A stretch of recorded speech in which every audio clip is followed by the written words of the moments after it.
गेल्या 2 वर्षापासून प्रदूषणाला बी त्रास होऊ येणाऱ्या जाणाऱ्या वाहतुकीला त्रास व्हायला लागले आणि इथले असणारे दुकानदारांना सुद्धा त्रास व्हायला लागले। पावसाळा आला की पूर्ण नालीचं पाणी दुकानात घुसायला लागलं। तर आम्ही दुकानदार लोक धंदा कधी करावे? प्रशासनाला किती वेळेस दाखवा आणि किती वेळेस सांगावं? येते छाछू करते आणि पळून जातो।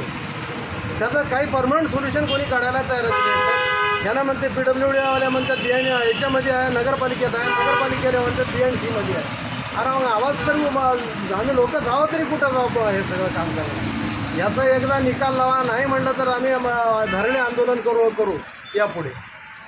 मला हे सांगा, ही आता तुम्ही पुण्या रोडवर कुण्या जागीचं बोललालो तुम्ही? आता हे आहे बिदर रोडला जुनं बिदर नाका अंजली होंडा शोरूमच्या समोर पत्त्यावर बिल्डिंग यांच्या लागून असलेल्या नालीचं प्रकरण आहे।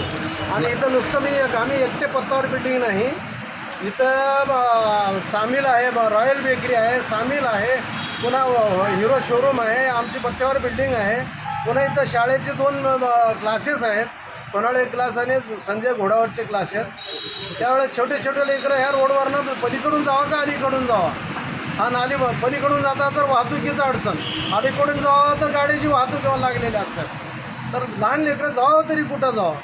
हे नाली बारकी नाली आहे का मोठी नालीचा प्रश्न आहे? एकदम मोठी नाली आहे, पूर्ण ह्या एरियातलं पूर्ण नालीचं पाणी याच्यात येतो। आता पाहिजे तर फोटो घ्या आणि ते किती घाण पाणी आहे, त्याची आरोग्यास किती तकलीफ आहे बघा, आणि कमीत कमी याचं लवकरात लवकर निवारण करा, अन्यथा आम्ही धरणे आंदोलन करू आम्ही।